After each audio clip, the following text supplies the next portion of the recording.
যাচ্ছি। Good morning, সাথে থাকো, দেখতে থাকো যতটা শেয়ার।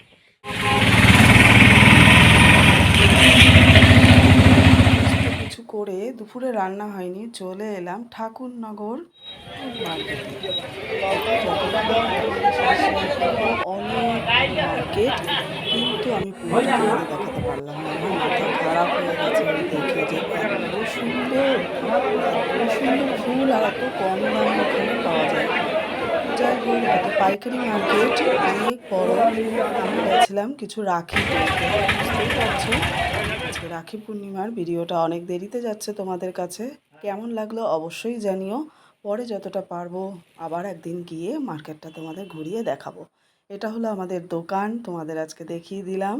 দাদাভাই যেহেতু ব্যস্ত ছিল, সানডে আমার ছুটি, আমি চলে গেছিলাম মার্কেটে। এইভাবেই তো শেয়ারে সব কিছু করতে হয় বলো, সব কিছু তবেই না সব কিছু বজায় থাকে ঠিকঠাক মতো, শান্তি বজায় থাকে শেয়ারে সমস্ত কিছু ভাগ করে নিলে। কেমন লাগলো বলো, রাখিগুলো কেমন হয়েছে? খুব সুন্দর, আমার তো খুব ভালো লেগেছে। তোমাদের কেমন লাগলো জানিও। কেমন শুনলাম এক ট্রেনে গেছি, পরের ট্রেনে এসছি, বুঝতেই তো পারছো কেন গেলাম, কোথায় গেলাম।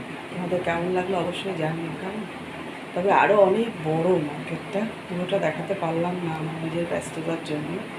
অনেক বড় মার্কেট, আবার যদি সুযোগ হয় তোমাদের সাথে আবার শেয়ার করবো। সাথে থাকো, দেখতে থাকো। এখন ফ্রেশ হই, ড্রেস চেঞ্জ করি, তারপর রান্না বান্না বাকি রয়েছে। অভিনব পড়তে গেছে, ফিরবে, দাদাভাই আসতে দেরি হবে। Good afternoon. এখন বৃষ্টিও হচ্ছে সারাদিন ধরে, জানোই তো ভীষণ বর্ষা হয়েছে আজকে। তোমরা আশা করি সবাই ভালো আছো, ভালো থেকো। ভিডিওটাও আমি শেষ করব। আজকে বর্ষায় খিচুড়ি রান্না করলাম, কেমন লাগলো অবশ্যই জানো। টাটা, সবাই ভালো থেকো।